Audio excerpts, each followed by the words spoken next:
the week 6 totals you have to bet. Welcome, football fans and gridiron gamblers. It's Mitch here with my favorite week 6 over-unders. Last week, 3-1. This week, let's make some money. If that sounds good, Gronk, spike the like button, and don't be a jabroni. Subscribe to the channel for all of my NFL best bets. If you're wondering, Mitch, where can I get all your picks? Well, that's on Patreon. Link in the description. Link in the pinned comment. $5 a month for all the bets that I make with my real money. Let's get started with our favorite over-unders for week 6. Let's kick it off by fading the Seattle secondary. A secondary that is completely depleted. Seattle at Jacksonville. Over 47.5 is the bet. I know, we're trusting Trevor Lawrence. But Trevor Lawrence is playing a Seattle secondary without Witherspoon, Love, and Woolen. That's their top 2 corners and their best safety. That's pretty significant. Jacksonville has, of course, Brian Thomas, who made a huge catch against the Chiefs. It actually seemed like him and Lawrence had a little bit of a better chemistry going. Maybe it was just me. Maybe it was the Monday night bright lights. I'm not sure. But I'm looking forward to that connection moving forward. Travis Hunter had his best game in the NFL. Maybe he'll cook this secondary. De'Ami Brown is closer to full health. They have Parker Washington. Yeah, they don't have Strange any longer. But the thing I like about Jacksonville is Liam Cohen. Great offensive mind. And think about it. Where was Liam Cohen last year? Tampa Bay, right? Tampa Bay just cooked the Seahawks. The offensive systems between the Bucs and the Jags are fairly similar. Now, Baker is significantly better than Trevor. But that was a Bucs team without Mike Evans, without Bucky Irving. They still lit up Seattle with all their injuries. I think Jacksonville can put up 24 to 30 points. I wouldn't be surprised. They did it against the Chiefs. So why not? Again, Sam Darnold coming off an absolute blockbuster. An absolute boom performance against Baker last week. Back and forth. Shootout. Drive after drive after drive. Just touchdown, touchdown, touchdown. This is an over team right now with all the injuries on defense, with Sam Darnold cooking. He's the number 1 quarterback according to EPA. I say we ride that train. I say we bet on an over between Liam Cohen's offense and Sam Darnold's offense. And you're looking at Jacksonville's defense. Yes, they've been solid this year, but they force turnovers. That's really why they're so good. It's not really that they don't allow yards or they don't allow points. Not necessarily. It's more so that they get picks. And Devin Lloyd leads to touchdowns. Ask Patrick Mahomes. Now, I will say when it comes to Seattle, they can run the ball. They can throw the ball down the field. And JSN has been uncoverable. I don't foresee Jacksonville covering him all that well. And I'll also say, they just traded one of their corners. They made a corner-for-corner swap with Cleveland. Greg Newsome is going to be very new to this system, and it's going to take him some time to learn all the coverage calls, the match coverages, the concepts, all that sort of stuff. And so playing him on a regular basis doesn't really make sense. So that means Jacksonville's probably going to only be able to play one of their guys that they are going to count on later in the year, probably be one of their top 2 corners on their team. They're probably only going to be able to play him like 50%, 30%, 40% of the time because they won't be able to rely on all of his communication skills like the week of getting traded, right? That just doesn't make sense. So Jacksonville missing an element of their secondary now that they let go of Tyson Campbell. They traded for Greg Newsome. Trayvon Walker could play in this game, but he's going to have a club on his hand. So that really hinders his ability to get to the quarterback. Kenneth Walker's playing great. And a small little thing about this matchup, Kubiak, the offensive coordinator of Seattle, is a Shanahan guy. And the 49ers moved the ball a couple weeks ago pretty effectively against Jacksonville, despite numerous injuries at wide receiver. So I think that this is going over. I would bet it. This is probably the most urgent pick because all the Seahawks injuries, people are going to start to bet the over. So get this while you can. Get it while it's hot. 47.5 over Jacksonville, Seattle. Let's get to our second pick. Our second pick is Detroit at Kansas City, Sunday Night Football.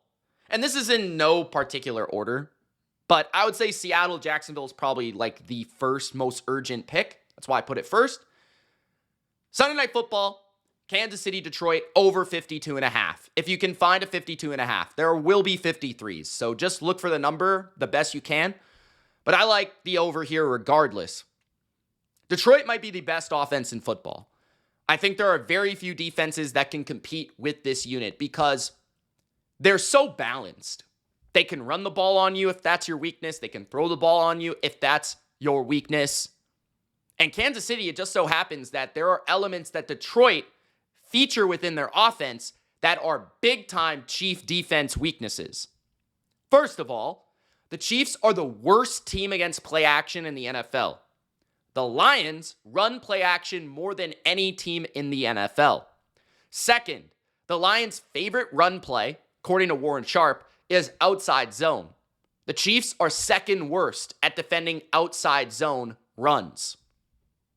The Lions are going to move the ball because they're going to run the ball, which the Chiefs haven't been too good against this year, considering last year they were very good against the run. This year hasn't been quite the same. If the Chiefs try to sell out to stop the run, well, they're just leaving themselves open to many shots down the field off play action from Jared Goff to Amon-Ra St. Brown and Jamison Williams and Sam Laporta. So they won't sell that, stack the box, right? They're not going to do that.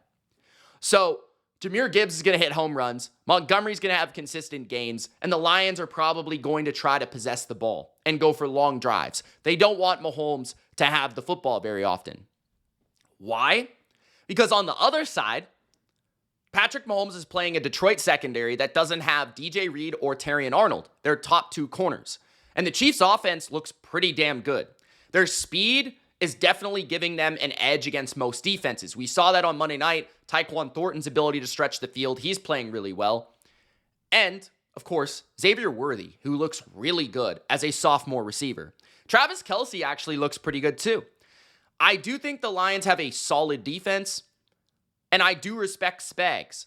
But with Detroit's cornerback weaknesses and injuries, I do expect the Chiefs to be able to throw the ball, which they actually throw the ball at the highest rate in the NFL because they have no running game.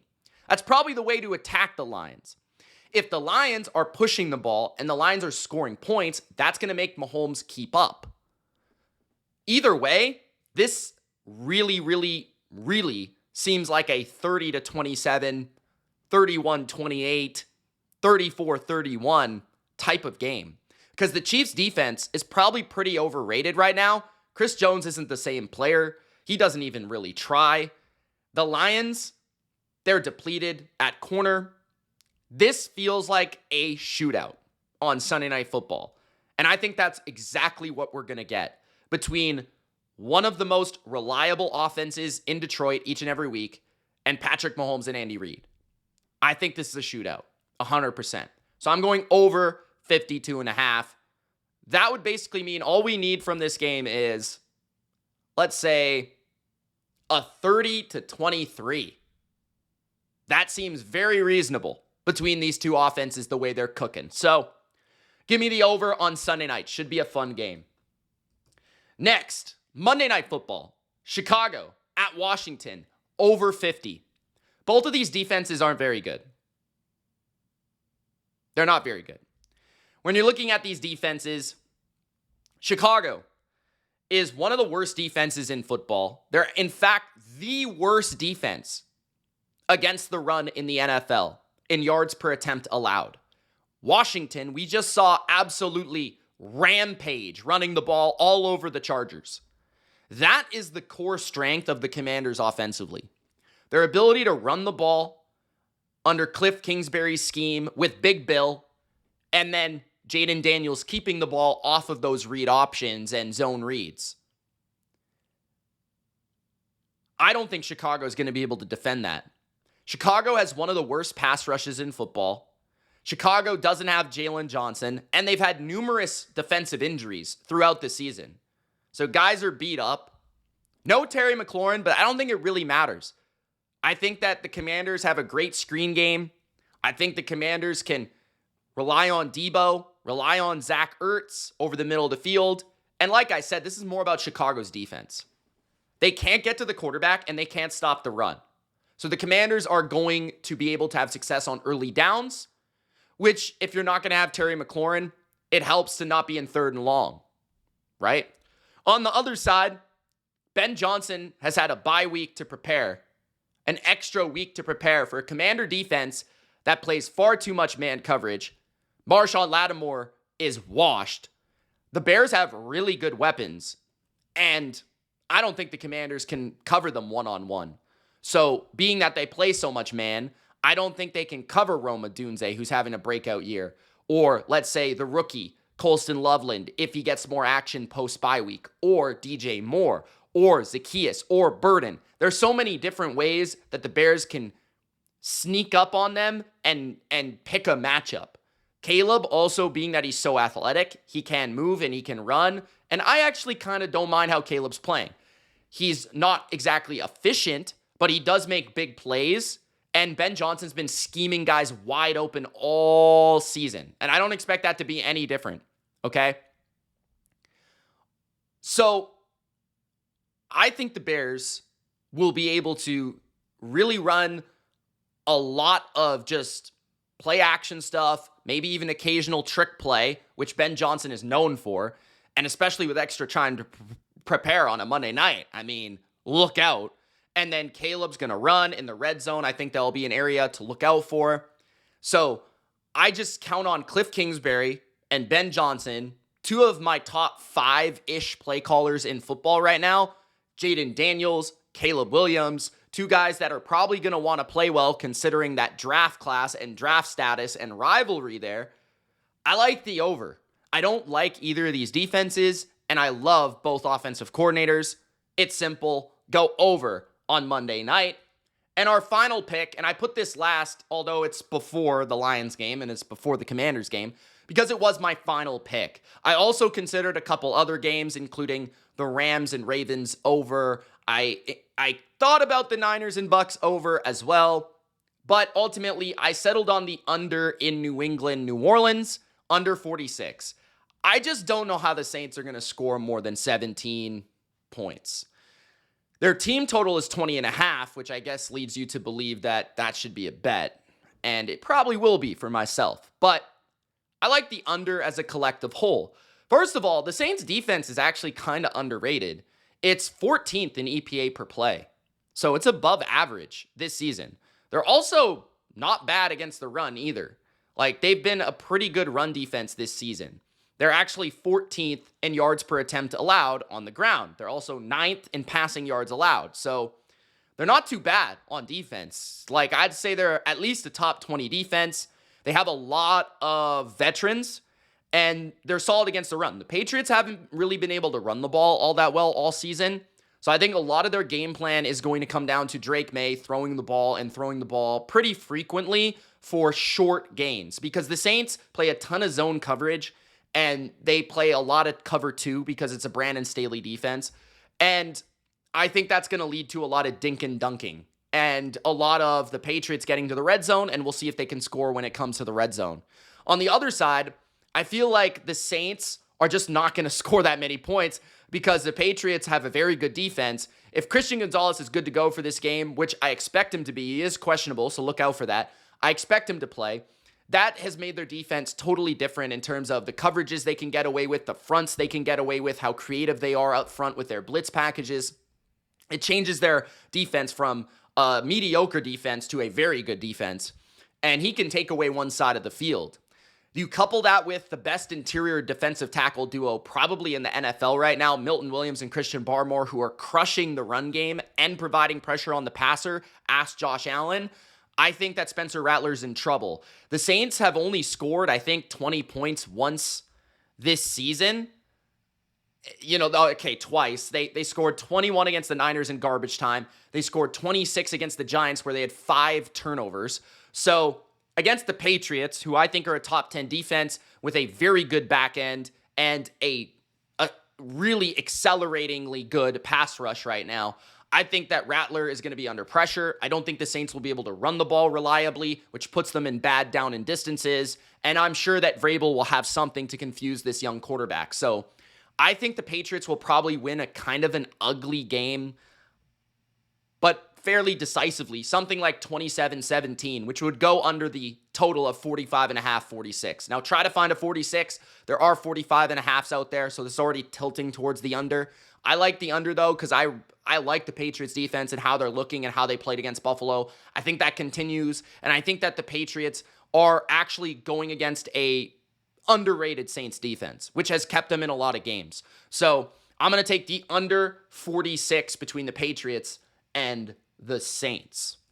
For more totals, specifically team totals, make sure you guys check out my last-minute best bets. That will come out on Saturday before Week 6 gets underway on Sunday. So thanks for watching.